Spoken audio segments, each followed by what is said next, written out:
to the House of the Seven Gables and our first of our this year's series of immigration conversations. We introduced this idea last year and had 4 or 5 different conversations throughout the course of the year that covered different topics from how did immigration become illegal to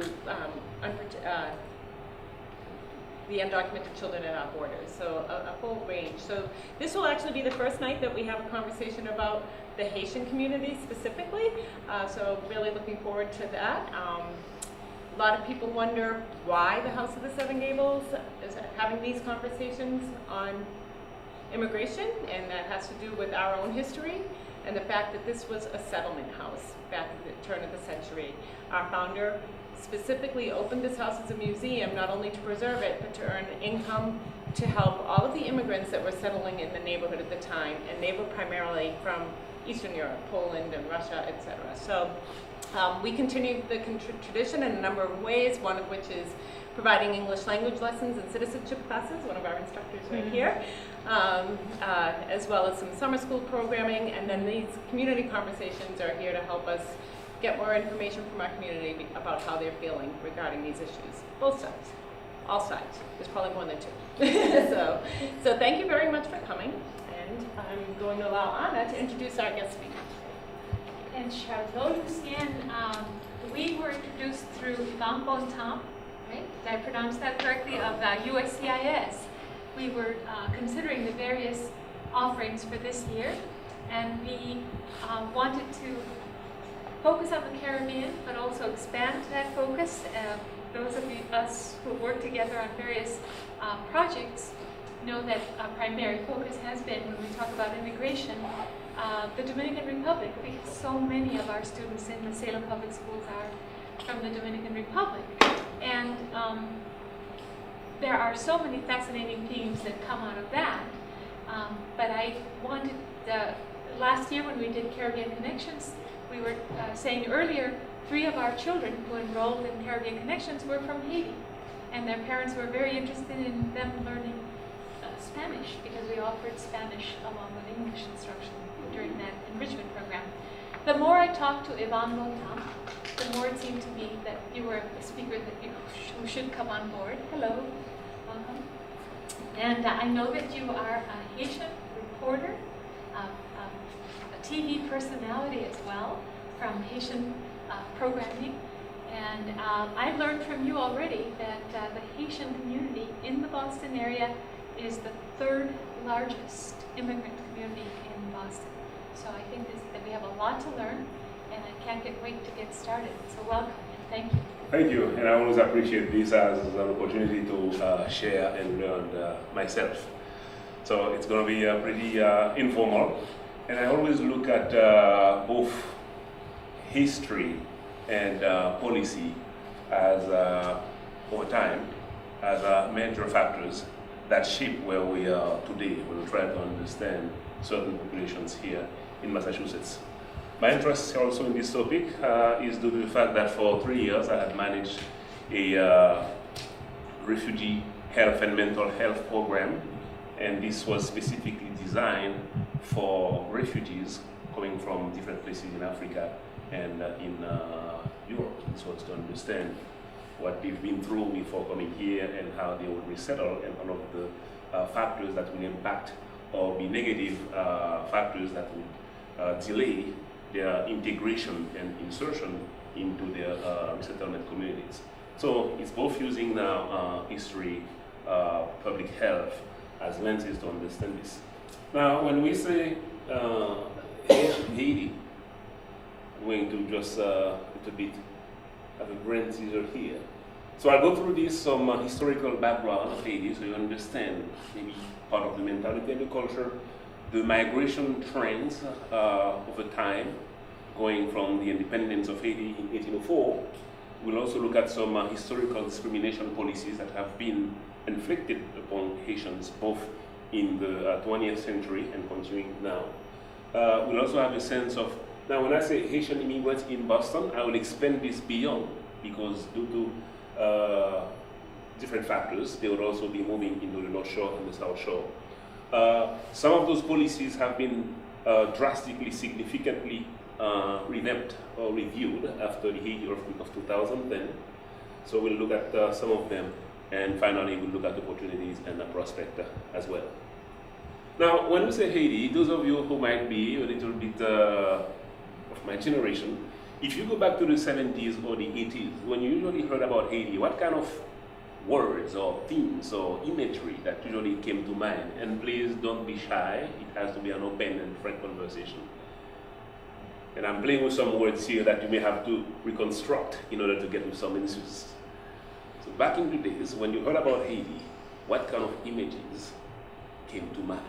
When I think about it sometimes, that I may want some word may come for me, but from the other side, I know exactly what other word may come from there. Let me hear maybe some, it's very informal, just shout whatever comes to mind spontaneously. It might not be what you thought it, but that's what you heard.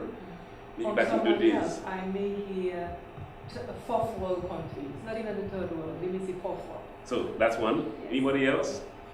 In the Dominican Republic, I heard Bacá, I Back, heard Voodoo. Voodoo. I That's what I'm playing with you here. Yes. I heard hard work. Right. What else? I saw Papa Doc do Baby Doc too. Papa Dog and Baby Dog, the dictators. What else again? People with, you may see them going on the street where they probably, somebody will come and knock and say, do you have $5? But they'll be all dressed up, all neat, all clean. A lot of integrity, self-esteem. Correct. Does that ring the bell? Catrash 4H? In the early 80s, what's known now as HIV and AIDS used to be, that was the admitted terminology, language around the world, and particularly in the US, and that was in English. 4H is met was specifically associated with Haitians. That was the word used to describe AIDS. And it had to do with homosexual, hemophiliacs, heroines, and drugs. These were the perceived factors or causes that would lead to someone to get HIV and AIDS and then die. And they just went with those 4 H's to describe what is now known as AIDS. So as Was that here? Here in the U.S.? That was in the U.S., and the language was literally adopted in all kind of circles, both scientific and non-scientific circles, to describe HIV and AIDS. So Haitians were viewed as a risk factor. So these are the kind of things back in the days. You hear Haitians, 70s and 80s, and people think of HIV, AIDS, voodoo. Now voodoo, I put this in quotes, in a sense of cannibalism. Boat, like in boat people. Here it's Bado in Haitian Creole, literally it's Bado, boat people. Papa Doc, the dictator, and misery all over the place. So these are the type of stereotypes that literally characterized people's perception of Haiti back in the 70s and in the 80s. So we'll see how some things would shift. Now, when I think about Haiti, I also think about these type of images. I also think about, I live literally in a gingerbread house like this. These are called gingerbread houses, which you will also find some, a few of them also are similar to what you would see in New Orleans, Louisiana. I think about Citadel Henri Christophe, being on the top of a 3,000 feet mountain to anticipate possible return of the French after Haiti's independence. So that's to say, as people get to visit the country or get deeper into the history, they also actually get another image or the perception and vision of the country, beyond what Hollywood and the media would actually market out in order to get more ratings. So quickly, that's the size of Haiti, about the size of Vermont, close to 11,000 square feet. There are 2 languages. Now, the national language, which is also official, would be the Haitian Creole, spoken by everyone and everybody. And although it's viewed as we speak 2 languages, French would be actually real and true for those who've completed a certain level of schooling, mainly secondary school. Per capita income, about $850 a year, has been independent since 1804, and we are about 700 miles from Florida. And we share this border with the Dominican Republic. Let's go back a bit to history, and I'll go over the slides quickly. Haiti was quote-unquote discovered by Christopher Columbus in 1492, and at around 1791, after centuries of oppression and slavery, where Haiti was occupied, literally, on the island, by Spaniards, by British troops, and by the French troops, all of them fighting over the gold of Haiti. And this is what will lead literally to the genocide of the native Indians who were in the island. The seventh is also Haiti at some point became the place, the island, that was producing 1/3 of the coffee and other products consumed by France. That's how important it was. Haiti also was viewed as a strategic place because it was not too far from the US. It was actually close to Jamaica. And we'll also see that Napoleon Bonaparte will think about the island as a transit point to amass troops in order to invade the US in his dreams of conquest. Now, the rising of the black leadership, when you think about it again, you saw those movies. It's Amistad, it's Roots, Alex Ali, so we don't have to describe the impact, the horror of slavery anymore.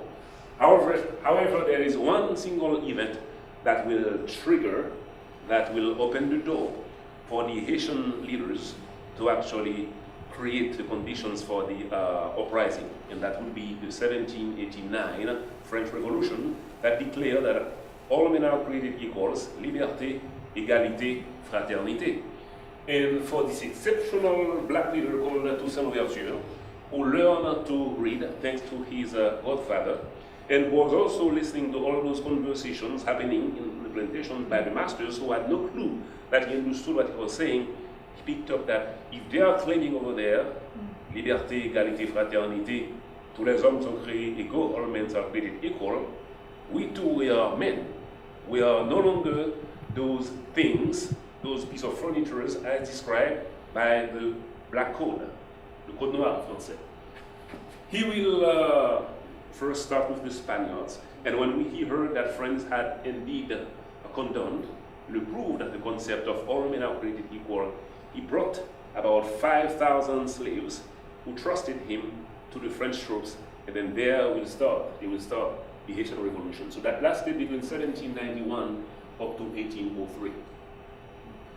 Now, do we know how he did that organizing of 5,000 people? Yes. While on the island, the Spaniards were fighting against the French troops to expel them.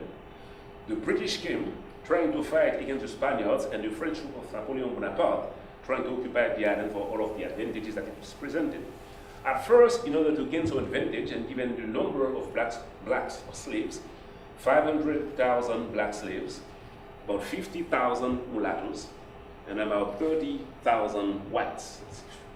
At some point, the Spaniards promised to the black, you join us to fight against the British and the French, and we'll grant you freedom.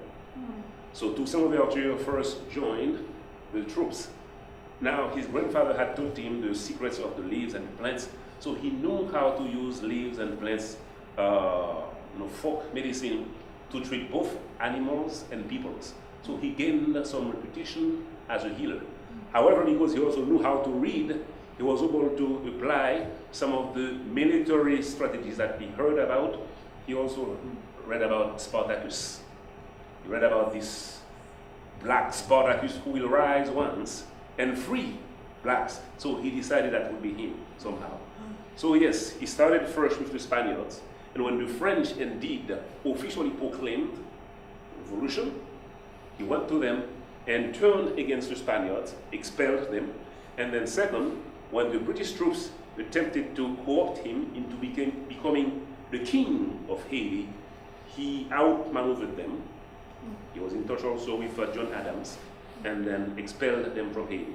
So he first defeated the Spanish troops, the British troops, and then later between 1792 up to 1803, fought against, first with the French troops against the other ones, and then finally turned against them and his lieutenant Dessalines will continue the war. So what has been the impact of the Haitian Revolution? Viewed as the first republic in the world, black in the world, the second in the Western Hemisphere.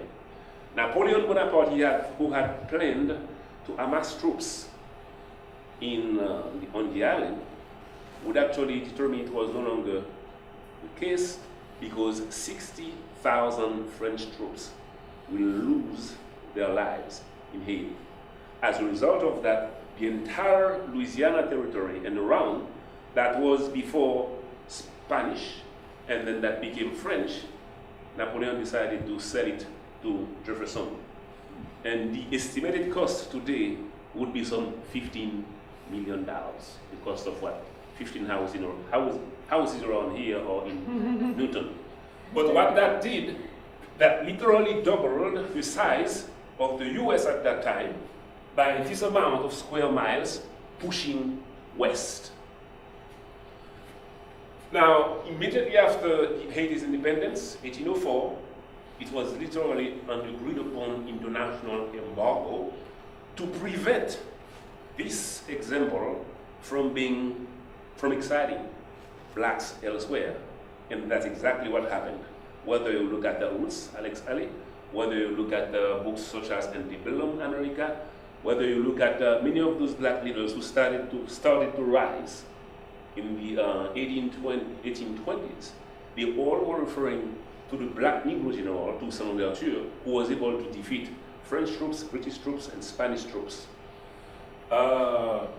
Anyway, so what they anticipated did occur indeed. They would also impact Latin America, because as Bolivar was fighting his revolution against the Spaniards, twice he got almost assassinated, and he took asylum in Haiti, where he would spend a full year recovering his health and then making connections until finally he will be given 1,500 troops, ammunitions, and money to go and continue the fight. That's why not only they've erected all kinds of statues for General Pétion, who was the president at that time. As of today, Venezuela is the strongest supporter of Haiti when it comes to providing oil. One quick thing to say, since we are also talking about the Dominican Republic, right after Haiti's independence, some French troops went on the western side. At the same time, the French were plotting to get their troops to come around here on the western side to get into Haiti. So from time to time, the Haitian generals will make some inroad on the western part in order to defensively or proactively prevent the return of the French. But in doing so, there were Spaniards who were in the island who started to resent that the Haitians were coming over here. So it's for another conversation, but there are historical roots based on fear of being invaded again that actually prompted some of those traveling into the what will become the Dominican Republic. But officially this was entirely French territory.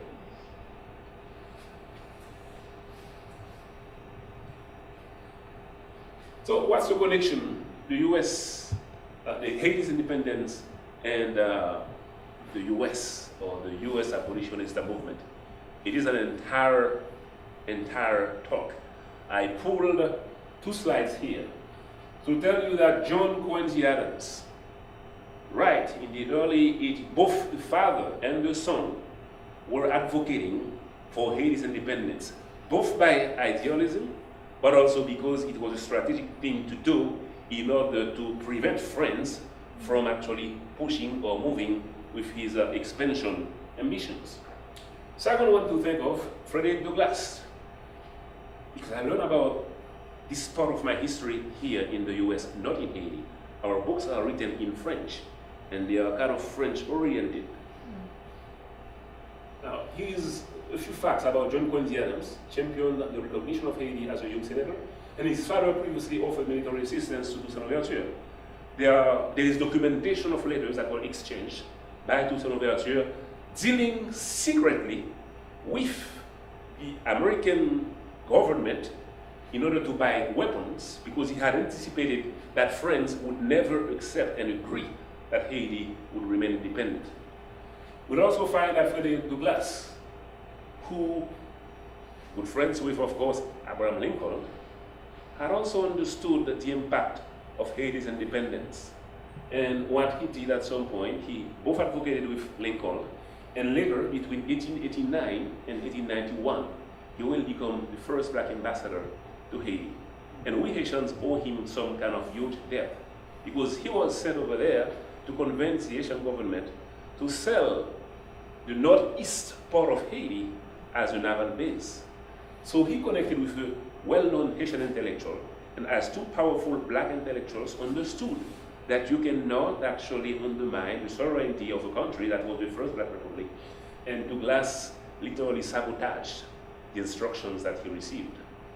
As a result, the US will turn its attention to where? Guantanamo.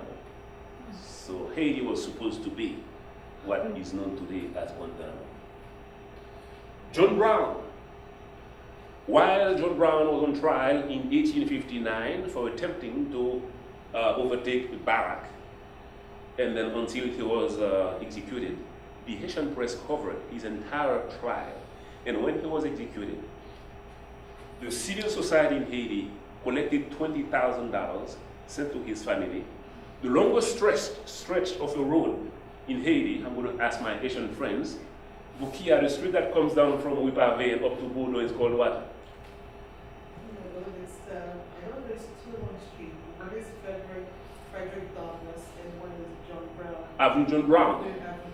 No Haitians know, I myself, how to pronounce this John Brown thing.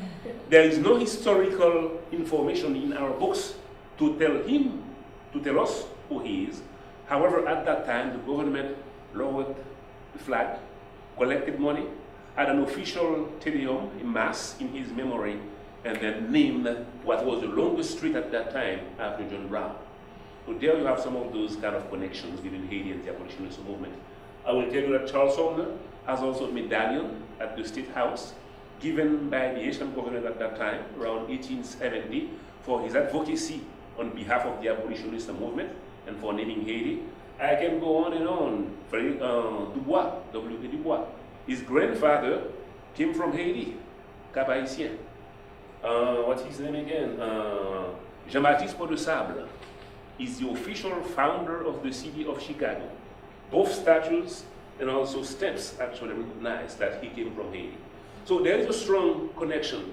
We like to present those bonds because as people start to understand that we are not so foreign to each other, there is another level of appreciation that goes beyond people thinking Haiti, both people, or Haitians thinking of the US as just Mike Tyson, Michael Jackson, rap music, or etc. Certain stereotypes that the media or Hollywood will actually project.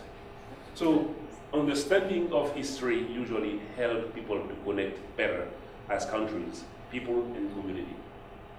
So here are some of the...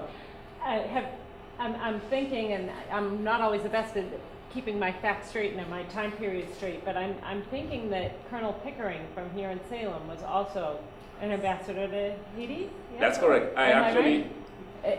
Yeah, okay. I have a slide. So this other presentation, Haiti, the US, and Black America, has actually a slide on him as well. And yes, okay. right.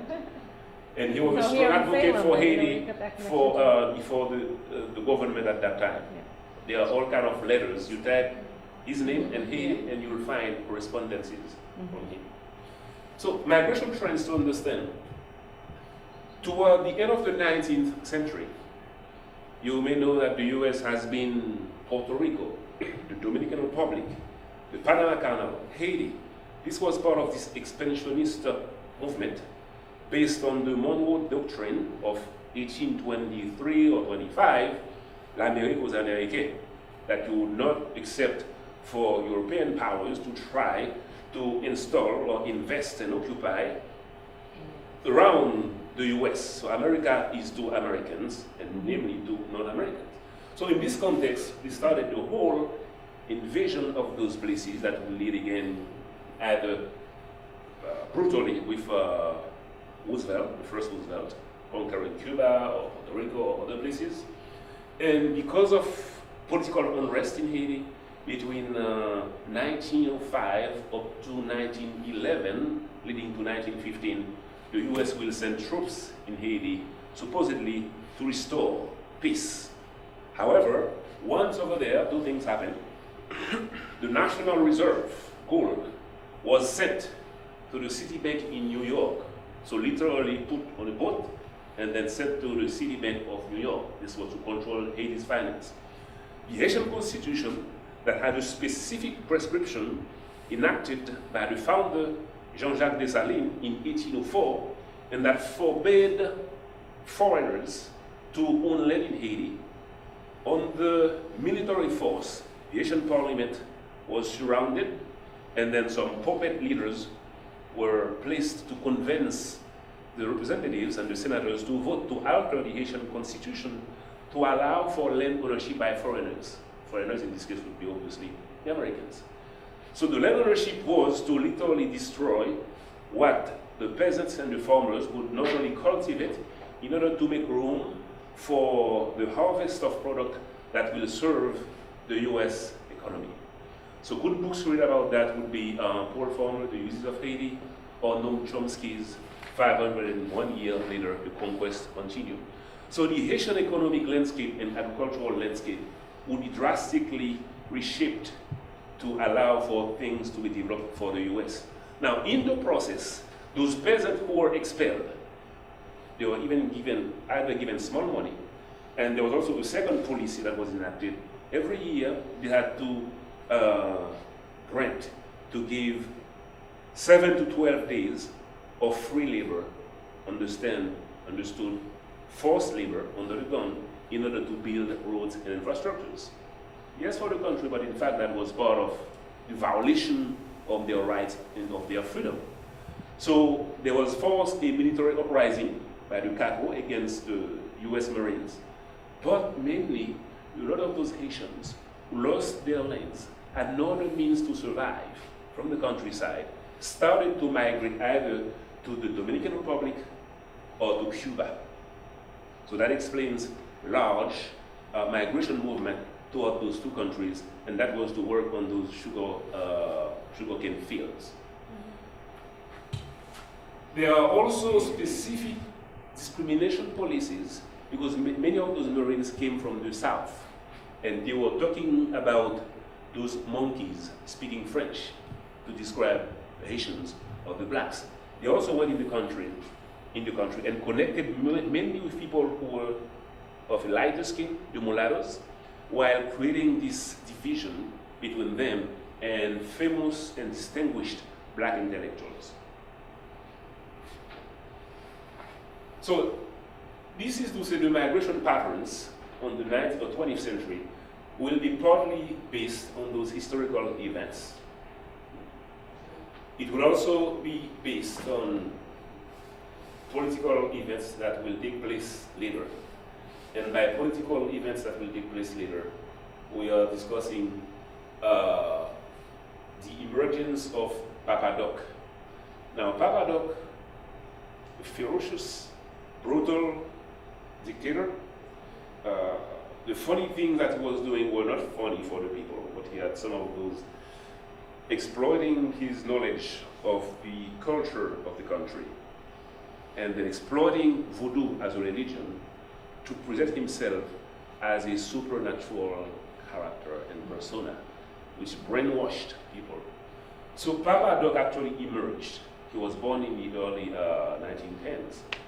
But he was also a product of this reaction toward the US Marines imposing their discriminations toward Haitians. He was a black man. He felt actually the harsh discriminatory policies of the US. And out of this emerged some of those concepts of negritude. Black is beautiful, that will also become popular in the Harlem Renaissance movement. So this Papa Doc, François Duvalier, was an established physician trained in the US, good writer, but he took the concept of black pride and went to the extreme, the anti-racism that will affect the country because he also turned it against the Haitian mulatto population for all kinds of reasons. So he becomes this ferocious dictator, 1957 to 1971. As a result of his brutally repressing any people questioning his legitimacy, Haitian intellectuals started to move toward mainly Francophone country, French-speaking countries. So at some point, Haiti had provided both to Africa in the area of Dakar and Congo in particular, and to Quebec, the most well-qualified Haitian intellectuals who went to those countries under a UN program to teach French. So that's how some brain drain actually started in the 60s. Some Haitians started also to move into the US because again, the natural place of migration would be French-speaking countries, Africa, or France, or Canada. However, some also started to move into the US here, either because of economic hardship, and that's how you heard about the boat people of the late 70s, either because of rough political dealing by their government. So I'll go again. You had policy, you have history, and you also have economic factors, and ultimately you also have those humanitarian factors that will create additional influx or migration flux toward the US, and we are specifically talking about the Haiti earthquake of 2010 that brought here some medical evacuees and some unaccompanied minors. In my spare times, I also do painting and illustration. So that came from 1996, and I will talk about one of those illegal immigration acts of 1996 under Clinton that prompted me to draw this particular piece of work. And it did not affect just Haitians, it also affected many other immigrant communities. So what are some of those immigration policies that we are talking about? Clearly, we know that, for example, during the Cold War, 60s, 70s, it's kind of a bizarre and ironic turn of events, because Duvalier was claiming that he was ferociously chasing any people with leftist tendencies, so-called communist, and as a result, he was supported by the Kennedy and by the Johnson administration. Duvalier was using communism as a bargaining tool. Now, by doing so, he established this political repression that will lead several or thousands of Haitians to leave the country. So, we can also talk about the dry fit, wet fit policy of the 1995, where the US revisited immigration policies with Cuba, saying, okay, we will return Cubans trying to get into the US. However, the concept of dry fit, wet fit meant that if they are caught at sea, they will be picked up and returned to Cuba. If for any reason and for any way, any means, they are able to literally land or get their feet on the dry land, they will be actually given asylum, residency, and citizenship. Guess what? This never applied for Haitians who were also fleeing a ferocious military repression between 1991 and 1994. So this was again clearly the product of some kind of discrimination toward Haitians. We also saw the 1996 Legal Immigration Reform and Immigrant Responsibility Act. Now, this is what it looks like here, but clearly it was going to affect many immigrant communities. In a sense, people who have committed some minor infraction will be picked up and deported, and then separation of family bonds. People who would actually be, their ability to be able to reapply would be extended again for 10 years for some minor infractions.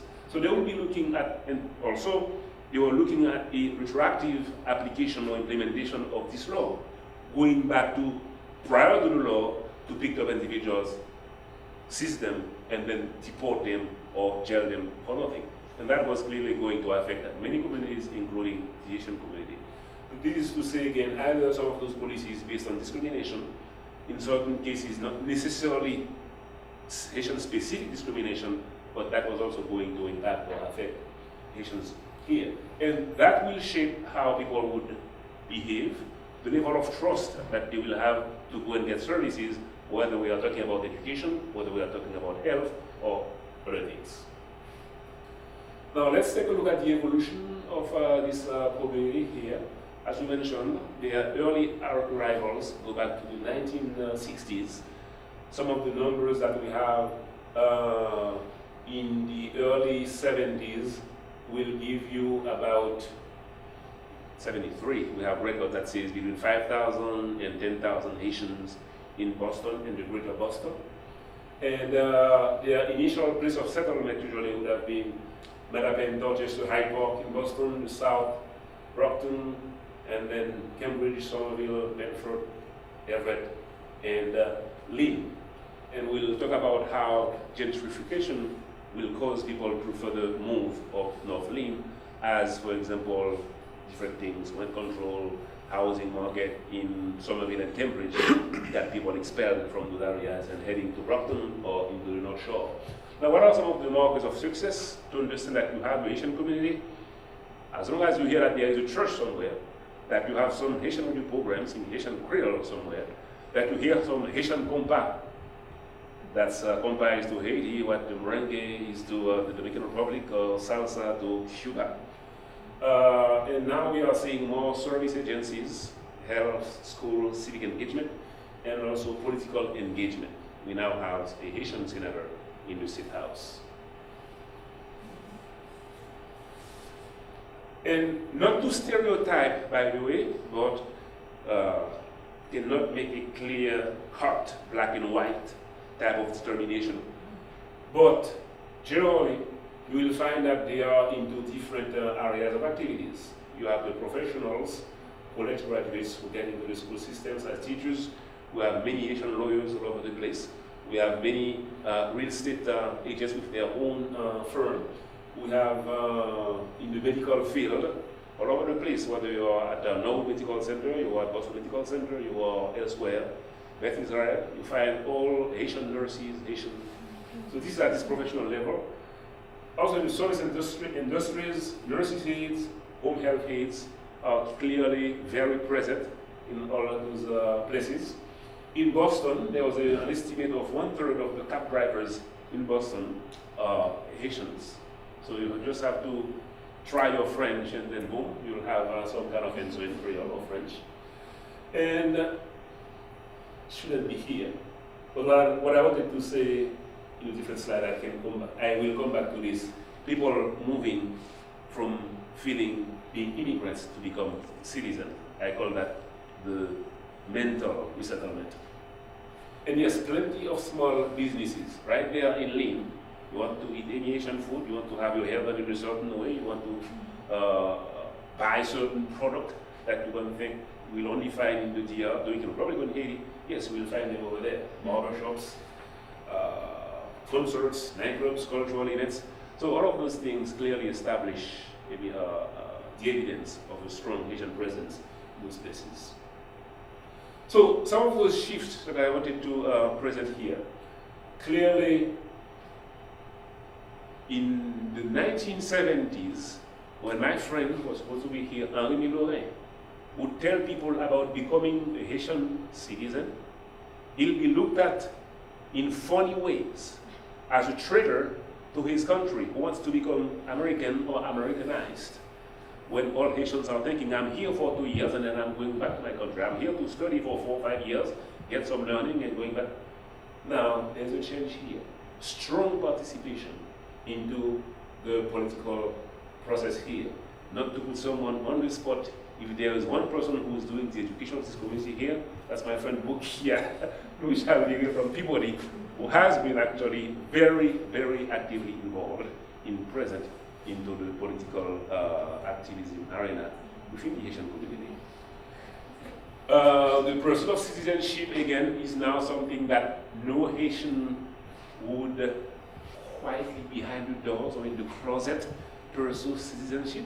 They proudly raise their flags, Haitian flag, an American flag, and then claim their dual citizenship. We'll see with a few imageries now what I call some strength, success stories by individuals, by organizations, by academics, political. I'll go over some of them. I will also say that as a result of the evolution of the community here, we've seen many large or major organizations, whether they are schools, whether they are hospitals, adjusting to the fact that the community is present both in numbers and also in terms of skills, knowledge, and expertise. So it's not enough to say you have currently about 100,000 to 120,000 Haitians in Massachusetts. It is also that you have to actually compose, you have to negotiate with them because they are highly skilled and educated into knowing what they want, what they need, particularly for their children. Which is why in most of those hospitals, most of those school systems, most of those businesses, or any lawyer now in Cambridge, Somerville, or Boston will ensure that he or she has some Haitian partner, translator, or subcontract with some organization to make sure that they are connected. That will also tell you why every single year since the past 17 years, in the largest cultural event or civic event of Haitians in Massachusetts, the Haitian Unity Parade in Mattapan, most politicians will make sure that they come and then march with their Haitian flag and their Haitian t-shirt on and posing for pictures and then lining up to say a few words. Because yes, we will see how, for example, that plays in for one particular community. Here's one example here, to go over one slide. In Everett, the population has doubled, particularly since the earthquake, now about 17%. We understand, voters. There are about 7,000 potential voters over there, and from information we got from One Everett or Action for Regional Equity Partnership or Mass Vote, it takes about less than 2,000 voters to elect the mayor of Everett, or less than 1,500 to elect a state rep or a senator. So when you have such voting bloc by the Haitians, who are also the most active when it comes to exercising their civic and civic rights in Everett, that makes a difference in this one single city. So understand again, the numbers went up partly because of gentrification with people leaving Somerville and Boston. As I mentioned before, once you talk about churches, businesses, restaurants in particular, yes, you have a Haitian community somewhere. So this is what we were mentioning before in terms of high voting participation. It's more than other ethnic groups combined. I would say minority groups to distinguish that from traditional white or Irish groups in the area. Higher number of eligible voters to register as voters and citizens. And after the earthquake, they logged about 335 unaccompanied and undocumented youth. So this was to illustrate one particular city, and you have to actually take them into account with what's going to happen now. The Wynn Casino Center that's going to happen in Everett is also going to play a role in the evolution. So quickly, how did the Haiti earthquake impacted migration, immigration policy here? So this is what used to be the Haitian National Palace, and that's what it's become after. We know some of the numbers, but let's keep them in mind again. Between the average accepted number is that some 230,000 people died during the earthquake. 300,000 migrated from other points, the epicenter of the earthquake, into rural areas or other places. About 600,000. More than 1 million people were displaced, and as we speak now, there are still people in some 10 cities, not that many, but a few. Displaced children, affected children, pregnant women, and let's also remember that the entire infrastructure of the government was destroyed after the earthquake. So the response, so at that time, just part of my background, I worked for the Department of Public Health. I became the Commissioner's liaison to help manage both a CDC grant of $500,000 to provide mental health and trauma recovery services to Haitians affected by the earthquake, both because they were here or because of people coming here. We've also prepared for those medical evacuees, but somehow Atlanta and Florida were able to incorporate them into their healthcare system, so they did not make it here. But again, thousands of Haitians moved here after the earthquake because everything was lost in Haiti. So we've seen actually the generosity, the human side of individuals in the US who traveled to offer and to volunteer or here locally doing fundraising. So I'm mentioning them specifically aside from organizations. Tremendous work done by Partners in Health, if you know Dr. Paul Farmer. At the same time, the American Red Cross that collected $500 million.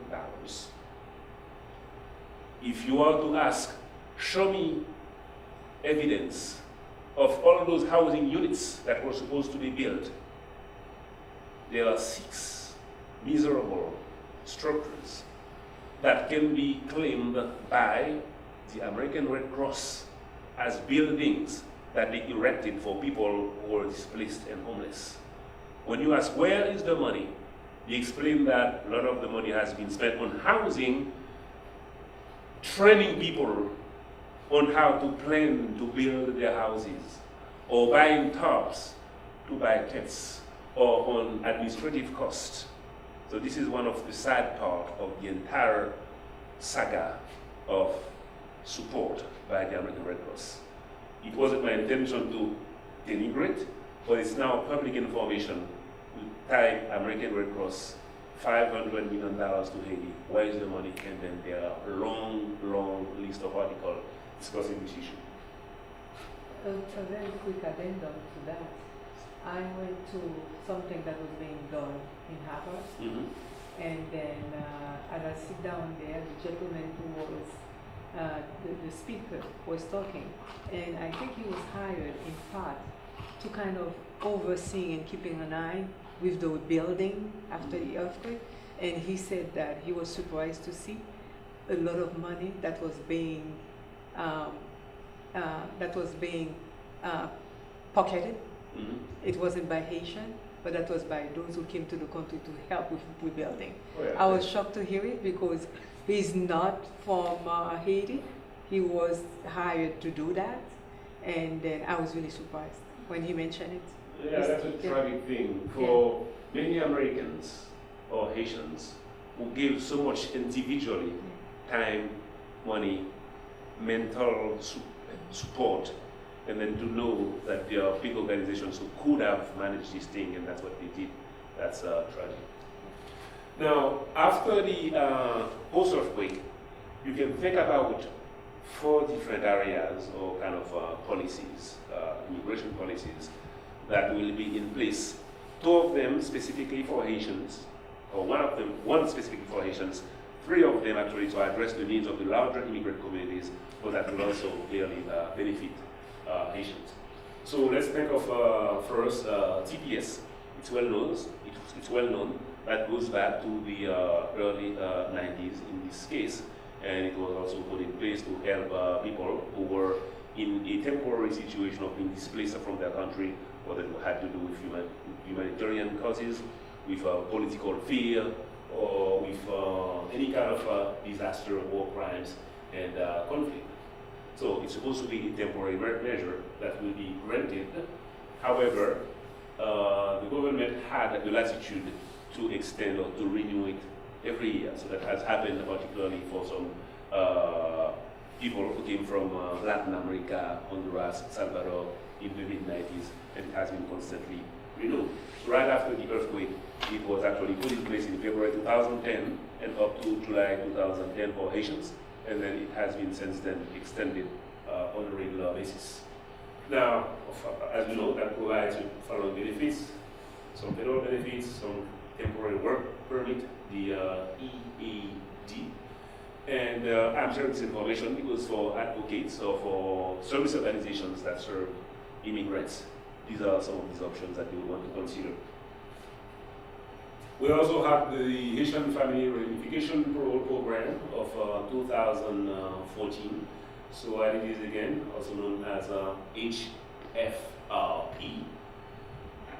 So this also expedited family reunification, and that was particularly true in the context of so many Haitians or broken families after the earthquake. So that allowed to address both the needs of those families who were specifically here due to the earthquake, but also other families who've been here before. So what it did for eligible US citizens or people who are permanent residents, they can submit an application for their relatives coming into Haiti, living in Haiti, so that they can expedite their arrival here some kind of 2 years prior to what was viewed as their priority dates. And once here, this person can apply for work while they are applying or waiting for their permanent status as residents to be completed. So there are again forms to be filed, and this is something that usually the eligible Haitians here who can apply would receive a notice by the Department of State's National Visa Center. Now, the reason why it's important to point this out is because out there are scammers who are reaching out to the community and then saying, look, we can help you expedite this, and it's just a scam to help fill out some paperwork for $400, $500, and then they will claim that it didn't work. So people have been clearly notified and warned by specific outreach materials that were produced and passed around that you have to wait for this letter to come and tell you that you are eligible to apply for relatives in Haiti. There are other those larger pieces of legislation that cover the larger immigrant communities, but that will also benefit Haitians as well. So, you know about the deferred action for childhood arrival data that was enacted in 2012 for certain undocumented people who came as children into the US. So either we already know about the information, if we didn't know about it, by listening back to Mr. Marco Rubio and his friends, we've sure heard about fluctuating positions by those Republican candidates about the deferred action for child arrival, also known as DACA. Again, this is managed by the Homeland Services for people in removal proceedings or who have never been in removal proceedings. And people are also eligible for job permit. And this is not a natural path to citizenship. So this is again clearly to address the need of those young people in transition. Again, as to be under 31-year-old as of June 2012, you would have come here in the US when you were less than 16, or you would have been here from 2007 up to present, and that when you came here, you again did not have the legal paperwork to be here into the US. Another important piece, they want to make sure that there is some kind of character credibility here, which is why the schooling part, the educational part, is one of the requirements for people to be eligible for DACA. So this is listed, this was not a specific piece of legislation for Haitians, but clearly it can also benefit Haitians who came under those circumstances, who've been here under those circumstances. We also know about the DREAM Act. Again, those terms are becoming part of mainstream terminology thanks to our distinguished cast of candidates on both sides. So that provides a temporary legal residency an option to get permanent status for illegal immigrants brought by parents to the U.S. as minors who have graduated from a U.S. high school and who meet certain conditions. So, proof of entry before the age of 16, that they have a high school graduate in the U.S. or a GED, good moral character, that they are able to pass some criminal background checks, and then that will grant them some conditional resident status, and then toward the end, that may lead to become permanent resident. So this is, as you know, creating all kind of political debates where the ones who are totally against it, particularly on the Republican side, tells you that this is going to attract more illegal immigrants to come into the country. This is going to protect supposedly gangbangers or people who are into gangs, where in fact the data that will be produced by the other side will tell you that over time, if you were to calculate what those immigrants, because you are able to determine that they've been to the school system, that they are pursuing bigger dreams, that they have good moral characters. So the few gangbangers cannot actually impact or affect the millions of other ones who actually are pursuing their dreams. So I forgot the time period, but there is some kind of calculation that says if you were to calculate what those people who become legal, legitimate citizens here would bring, that will rise to about some $40 billion by 2030 if you actually keep track of what they will invest into their education and into the economy. So I'm going to conclude quickly with 2 slides talking about challenges and opportunities. Clearly, those challenges remain true whether you are here in Salem or in Brockton, particularly at the level of the first generations of Haitians or people who just arrived here. The cultural barriers, the belief systems, or their own political experiences. Here's an example. In public health, when people go around and conduct surveys, if you go to certain organizations and then you have people giving excellent, not good, etc., you go to some Haitian organizations and the surveys show the consumers or the clients or the patients, excellent, excellent, excellent, excellent. It's not that the Haitian staff coerced them into picking up excellent or very good. It's that from where they came from, given the level of care they are used to, this clearly to them is heaven. So those cultural pieces were clearly, again, so if the provider doesn't understand where those people come from, doesn't understand the culture, they are going to assume that those people are getting the perfect care, when in fact, this is totally real. In 2 years, they won't give the same answer, possibly. We also know about the language barriers. We are talking about logistical barriers. Mothers who need to go into care, however, because of childcare, cannot actually make it to care. So it's both transportation and childcare. Fear or lack of familiarity with the system, which is way more complex than what you used to know over there. Either the system is more simple in Haiti, or if the practice was for them to go to a healer, a natural healer, some of them might be with a priest. This is something totally different.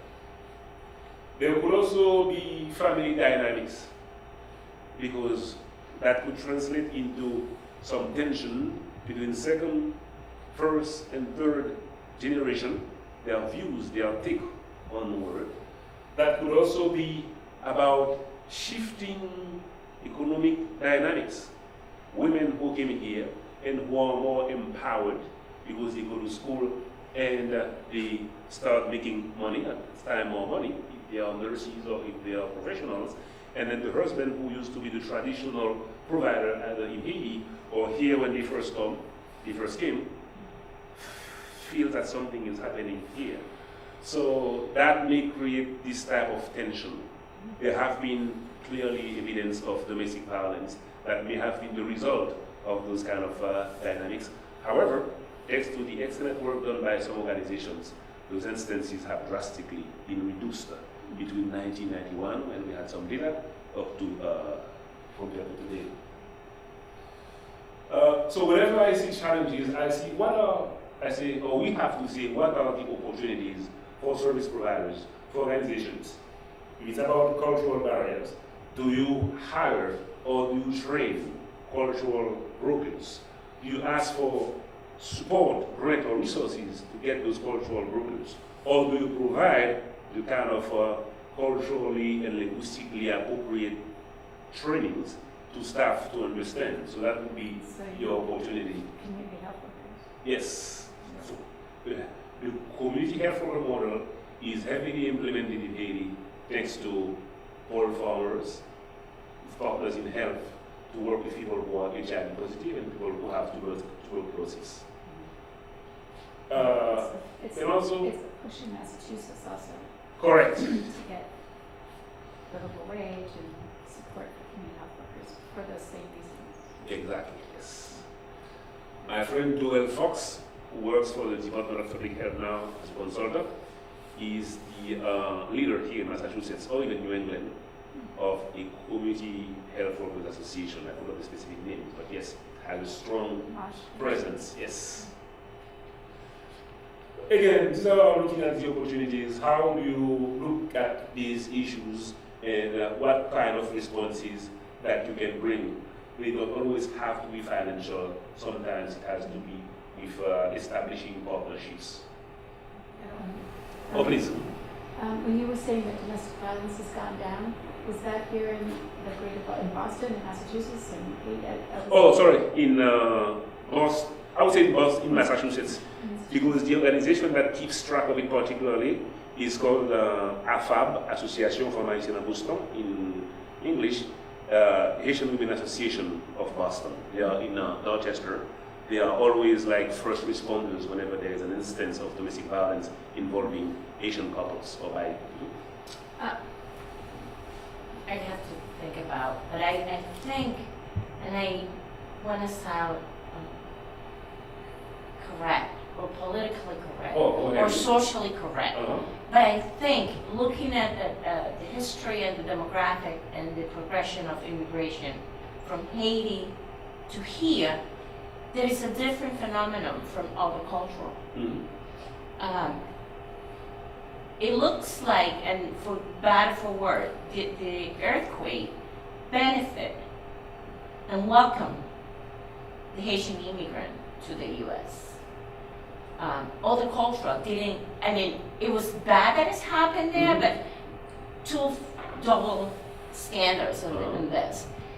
When they were here, they were welcome, and there were money put aside for them, and there was a great organization. I'm not looking at the prior immigrant because they paved the way for this to happen, but there was a lot of services allocated for the Haitian community to evolve. A lot of opportunity. Yes, after and I'm giving credit to the people that were there before, but I think there was a lot of compassion. There was a lot of well received. There was a lot of people thinking about this is an opportunity for us to give that other immigrants from the Caribbean and Latin America were not that lucky, for lack of a better word, when they migrated here. And that's good information for us to understand the history and where, because I'm listening to you, and I also have observed that you are well organized. The Haitian community is very well organized and solid. And I think that doesn't show in Haiti to some degree.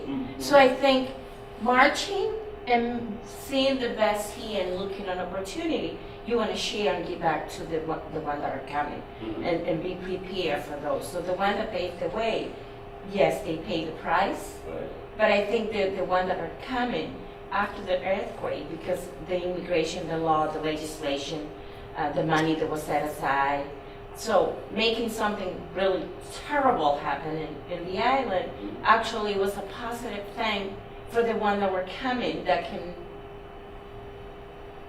sort of shape history. Yeah, there are different ways to look at it, because with or without an earthquake, the community was already on this path of the first Haitian state representative became state rep in 1998 or 99. And then further along, you have a state senator. They were already in place. You have a strong presence, political presence. So the earthquake opened up a better understanding of who Haitians are. And as a result, that became an opportunity for greater access to certain services or better communication between the community and then the larger U.S. Massachusetts environment, for sure.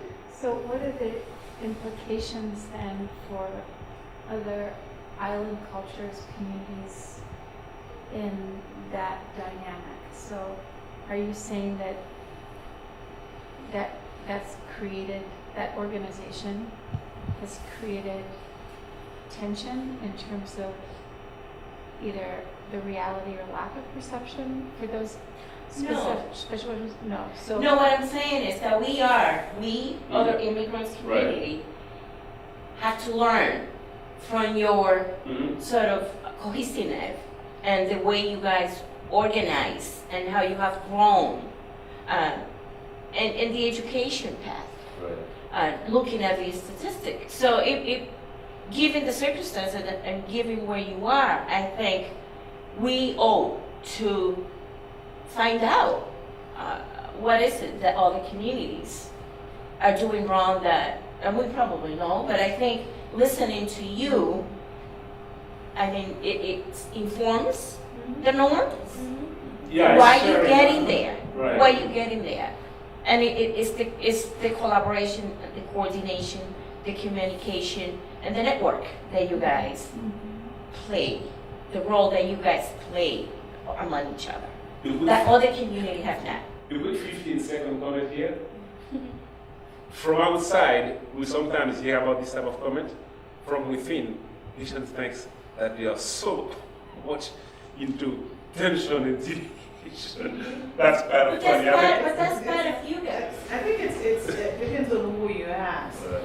It is true that the earthquake has brought a lot of awareness about Haiti. A lot of people who lived here for years did not even know that such country exists. Yes.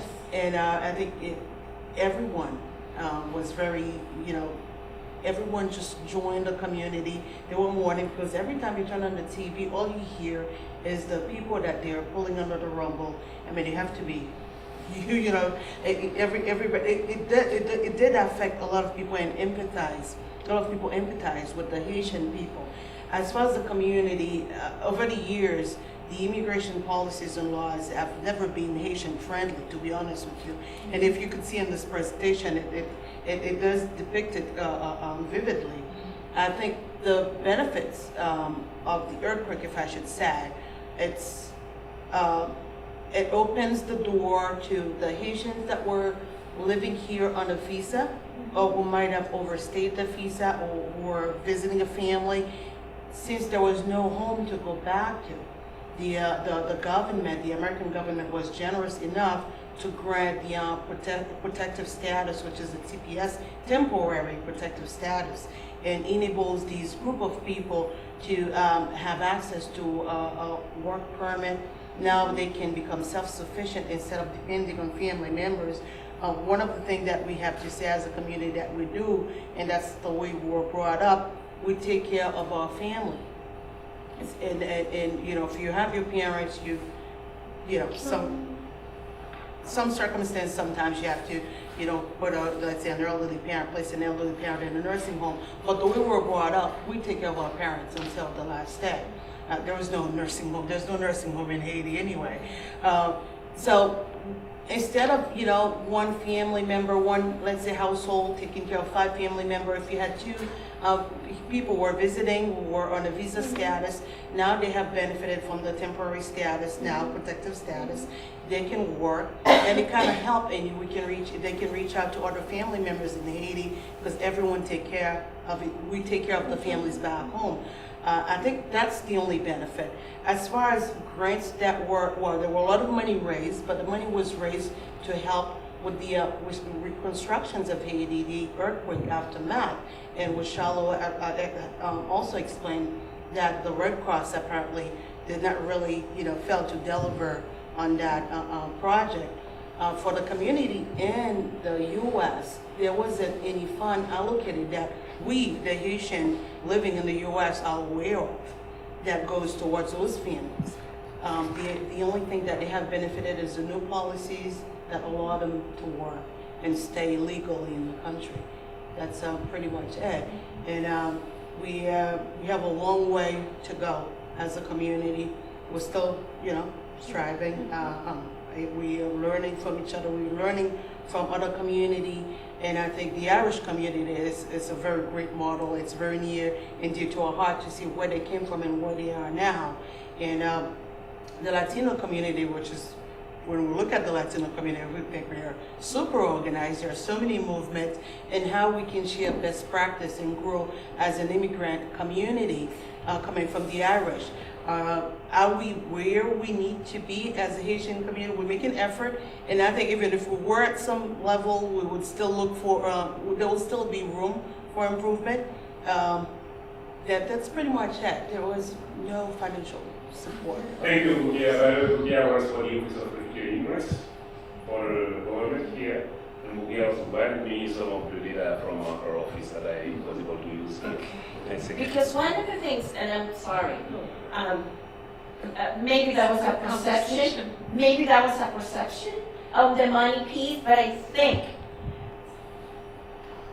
with the short, I know you've been here for many, many years, but I've been reading a lot of articles and I've been following. But I think with the short of time, it's only 6 years after the earthquake, and in Massachusetts.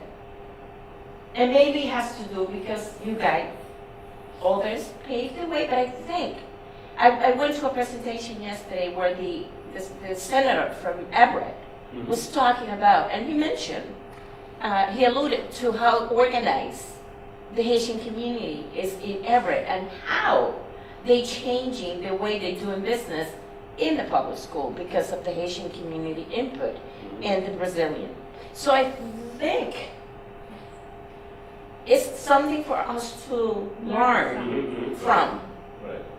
And I know that it's a lot of things going on, and this is probably the perfect time, but with everything that you mentioned, and I give you credit, but I think 6 years is nothing to make the changes in a state that has been a little bit resistant, or at least where we are, to changes and accepting other values and culture. And I will shut up. So, no, but when we started hearing, we were thinking so much that we can learn from the Haitian community, because it is not that much older than let's say the Dominican community in the Boston area.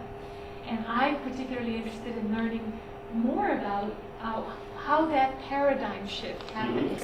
Because the generations really are about the same. If you think about the exit from the Dominican Republic with the regime of Trujillo, and then similar things going on in Haiti with Papa Doc and Baby Doc. And so the communities are not that far off generationally, and yet they are seeing, how did that happen? For greater civic participation in the short time frame, from the 60s to now. How did that happen? I'm going to take one guess. Given what I explained about the history, the pride of being the first Black Republic, I don't know if I mentioned also that there was an international, I may have not mentioned it, there was an international embargo against Haiti. The U.S. would recognize Haiti thanks to Lincoln and Douglas only in 1963. Haiti was independent in 1984. The U.S. recognized Haiti in 1963. And why was that? I will tell you shortly why. Because I will tell you my story. Yeah, France will impose a debt of independence on Haiti. For me to recognize you as independent, I need you to pay, today it's estimated to be for what Haiti paid between 1825 up to 1949. 1825 up to 90, that's how big, how huge it was. It's estimated today to be $21 billion that Haiti paid. And why it paid it? Not because there was a fear of the return of the French and imposing slavery. That was the only condition for the other countries to also recognize Haiti so that Haiti can do business with them. And despite of Haiti paying the money regularly, up to the end, those countries still managed to, the first OAS meeting that took place, Latin America, the US, they willingly, consciously left Haiti aside so that Haiti, with its revolutionary idea, would come and then contaminate the other countries.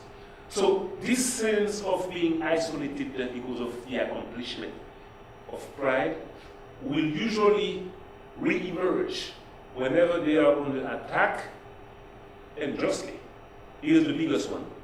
The largest Haitian demonstration that was ever done, of 50,000 people, took place on the Brooklyn Bridge in 1990 when Haitians decided to react against the 4 H's. You cannot give blood. Systematically, Haitians are giving blood. They will not take their blood because Haitians removing from the list. So Haitians managed to get this huge demonstration in 1990 on the Brooklyn Bridge. People in there claim that the bridge was shaking, but that was the case. Now, you come closer now, you have other instances of discrimination. I participated into many demonstrations on City Hall, back when you had the illegal Immigration Act of 1990 on the Bill Clinton, among others. I'm going to give you another example. Now, the 3 countries that first came to Haiti after the earthquake to help, that was the Dominican Republic, the US, and Israel. Now, so there was this view of the DR, despite of previous and past issues. You may want to know that in 1938, Trujillo, the dictator, massacred 30,000 Haitians. However, there was this other relationship that was being developed that got kind of spoiled recently by another measure taken by the DR government. Now, Haitians came out again to protest because it was affecting them, and also for many Dominicans, it was affecting the reputation and the Dominican Republic as well.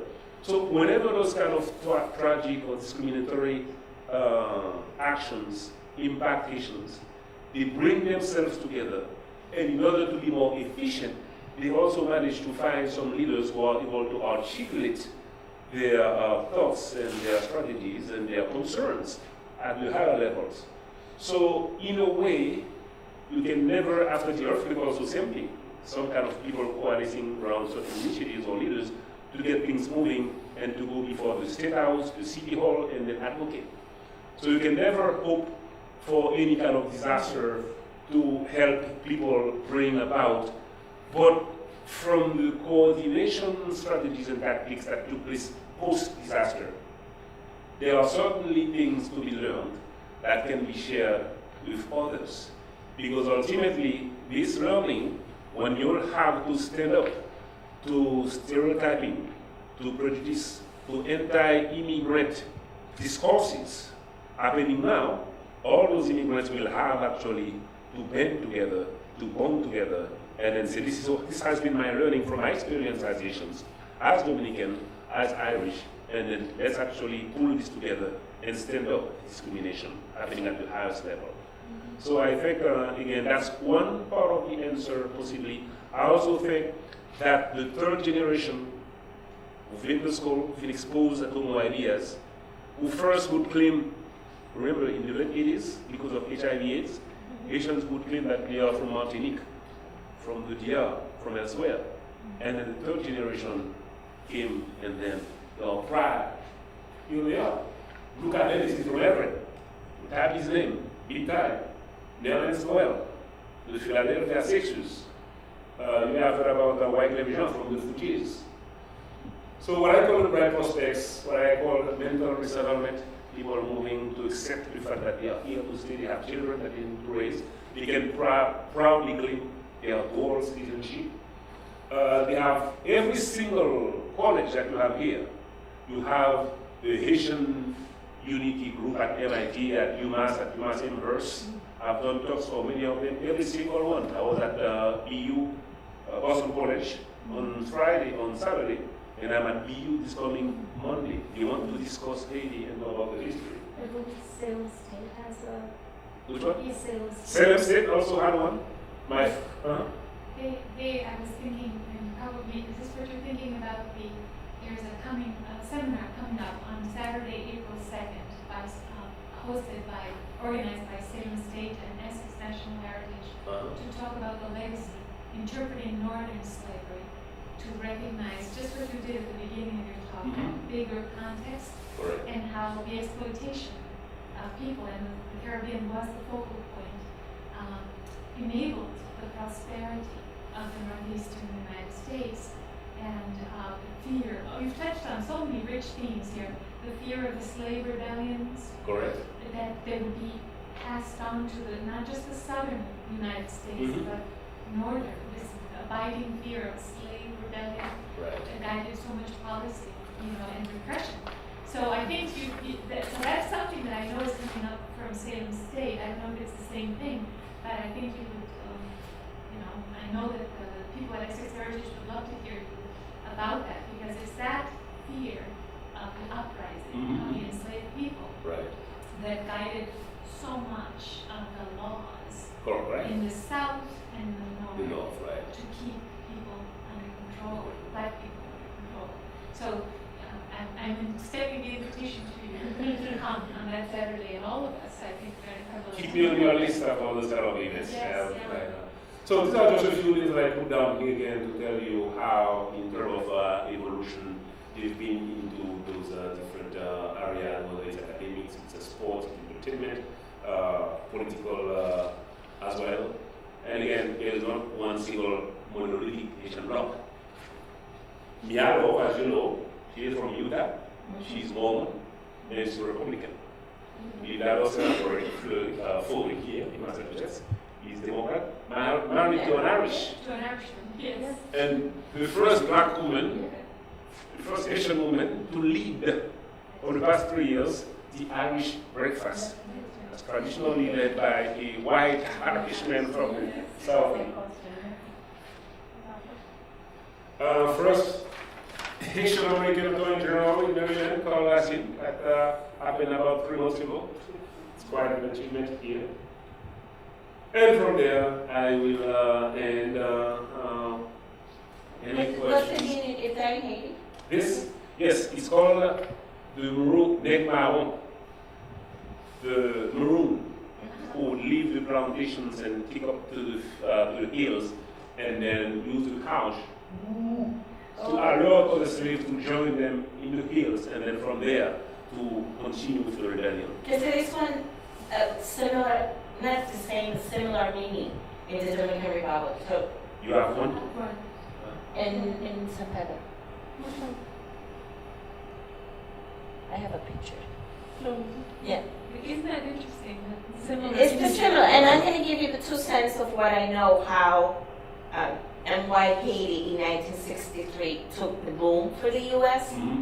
Remember what was going on in the Dominican Republic with Trujillo then. Mm-hmm. So when they found out in the Dominican Republic what was going on and how, this is what I learned Right. in college and in high school. When they went to the island, the invasion of the U.S. to the Dominican Republic, they were there, and being there, they were educated about it. So a lot of Haitian in the Dominican Republic, and they found out the situation where Haiti was. That was probably 20 years behind any other culture. I think there was an agreement between Europe, France, and the U.S. Kennedy had a lot to do with it. And I don't know if you know Ruby Rosa. Have you heard? What's your name? Ruby Rosa, Dominican? No. Okay. So he was the infiltrator from the Dominican Republic to the Kennedy.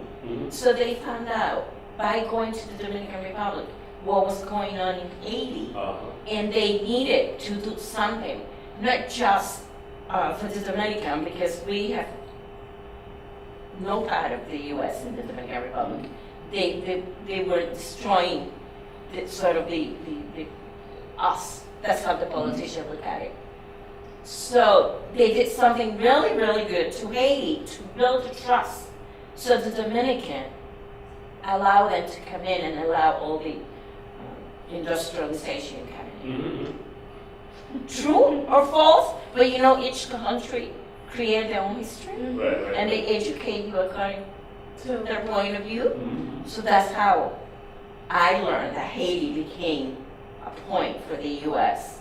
to look at as way to go. If they do this to Haiti, and Haiti can move a little bit forward, then maybe the Dominican government will welcome the U.S. Yes, there has always been those Machiavellistic Yes. playing between Yes. different countries. Yeah, that's correct. Comments? Yeah, go In ahead. terms of what you have brought to the discussion tonight, I think so too. Looking from behind, it does look that we are well organized and so on. It's not. It is true, but there are still, as Charlot mentioned, a lot to learn. There are still ways to go. But the other thing too, on the other side also, talking with other Haitians and so on, that we see the Latino communities as really big in terms of civic leadership. You may not see it, but we see it too this way. So in terms of migrants, those who immigrated, we have really common threads. You know, we suffer. We have lack of opportunities in our countries. We have lack of civil rights and human rights. We have a lot of that. So those common threads can unify all of us, no matter where we came from, what our background, and the language that we speak. But at the same time, too, there are differences, because we all are the same, but at the same time, we are individuals. And then our culture and ethnicity and all of that are part of it too. So again, looking from outside, we could see the Haitian community is well organized and so on and so on. I mean, they've been in there for quite some time, and they have suffered. I remember when I came to this country, where one time it was, you know, I remember that they were really beating up on Haitians, really, really, really. And when it's not the Haitians, another group is the Puerto Rican. You know, all Puerto Rican do drugs. All Puerto Rican are gangsters, which is not true. But that's the way, I think, coming from the human side, on our negative hearts, we always need a group or someone to beat up on. It makes us feel better, which is unfortunate. But again, we have been there, we have been, you know, fighting for that voice, for all of that. But again, from our side too, we look at the Latino community, we see it's civically, we see that it's very organized. So we all there, we can learn from each other. There are common threads, and then and there is always something to learn. There is always something to grow from, and that's what it is. You know, so it's not, you see it from outside, you see the World Organization.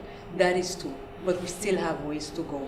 I'm sure that where Charlot is not satisfied yet. We are not satisfied with exactly. I don't think we will ever be. Right. But I'm Exactly. giving a time frame. Is what I'm saying. Mhm. The time frame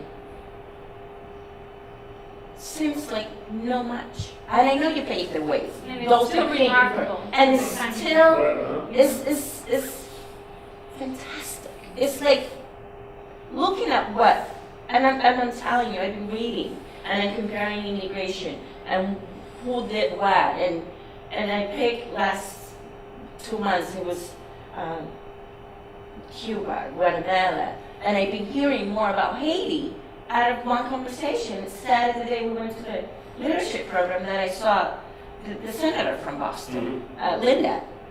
Is it Linda? Linda. Listening to her and her confidence and all that, that empower many people. And if she's one, and I know there are a lot of Latino, but I'm looking at 6 years is nothing. 6 years is nothing for the revolution that the Haitian community have created in Massachusetts. And I know we all go through. And if you talk to the kids that came 6 years ago, they will tell you 10 years from today, the same thing that we went through. But because they won't see it. Any person that moves and migrate brings with them the hole that will never heal, because you leave behind your life. And it will take the kids of those kids to start looking at the U.S. as their land. But every immigrant will have that hole and keep that emptiness and that desire to what if. Because I've been here for 27 years, and I can tell you, I close my eyes and I go, oh my God, my land. I would also say, you know, sometimes in social services you suddenly hear about spike of a certain issue, and it's kind of because of better reporting rather than. So what you are describing is something that has been in your work. The earthquake, by giving better exposure to the community, brought to life. And the media too. The media, right. So I think part of it is the exposure that was given to the community because of the earthquake that brought to life that indeed that was a vibrant community. But again, keep in mind, you should not saying, when will we have also, all the time on the radio, our own Univision type of Haitian Creole? That's true. That's the point. When will we You know, have? we have ways to go. But I have to tell you, this is what people seriously coming from where Haiti came from. I mean, we all has a little bit of history of that slavery, but it was ingrained in Haiti. We were sucked, I say that, I was talking to somebody, by the US. All of our resources went to France, to the US, to England. So we left with nothing. And then in addition, that was the physical, how do I say that again? The physical issues, if I may say for lack of a better word, that we went through. The emotional part of it. You know, even in the United States, African American is still paying for the years of slavery. You know, a lot of the dads are in jail, you know, because the children were raised without those dads. And it's like a vicious circle to keep on going. So that's for people with a lot of strength, with a lot of character, but sometimes we don't hear it. It's a lot of, I mean, Haitian people are really strong people because they know so much, and that idea of going and make it happen, and also being a visionary, you know, it's all there. It's all there. But they have been through a lot. Yes. You know, they have been through a lot.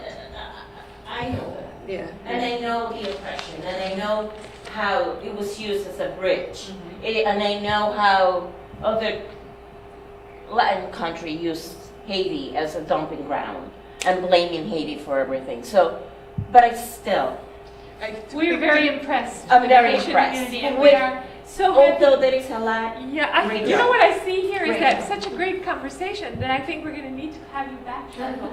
And not just for the April 2nd conversation, but I think there, as you know, I had asked you, first of all, I want to ask you, did you get to say everything that you wanted to say? Yes, for the moment, because I don't want to. I know we didn't get to say everything we wanted to say, but we made some, I think, great connections. And I want us to have more of these conversations. It's our first outreach to the Haitian community. We, just from the liveliness of this discussion, I know that we have to continue the conversation. Remember when I asked you, we might introduce a difficult topic, and it has to do with the relationship, the very intertwined between Haiti and the Dominican Republic. I think that's a subject for another conversation. But I love what has been expressed here is the admiration for this culture that we see as very much connected to Dominican culture, but to the world, to the history of the United States. This is what you've emphasized here. So I thank you very, very much. I also know that you're a storyteller. And so we're going to have to hear a story. Not now, we don't have to hear a story now. I know you're tired, and I think we probably have kept you too long. But I know that you're a very talented storyteller, and I believe that always our stories tell a lot about our deepest beliefs and values. And we know this for the Dominican Republic, so we're just going to have to invite you again. All right, Okay. we'll be touching on this And I one thank today. you so very much, and to you all, thank you for coming out on a very cold and rainy, now rainy Thursday night. We have another one coming up, another conversation on April 28th, and that one, the title is, Why Can't These Immigrants Be More Like Us? Our speaker will be Bill Legault, former counselor at large for the city of Salem, and he's going to do a very deep dive into the difficult topics about the attitudes of previous generations of immigrants in Salem, how they feel towards the newer Caribbean immigrants in Salem. Also, it's not a very easy conversation, but this is where we talk about things very honestly. So thank you for setting that tone for our conversations this year, Charlot. My pleasure.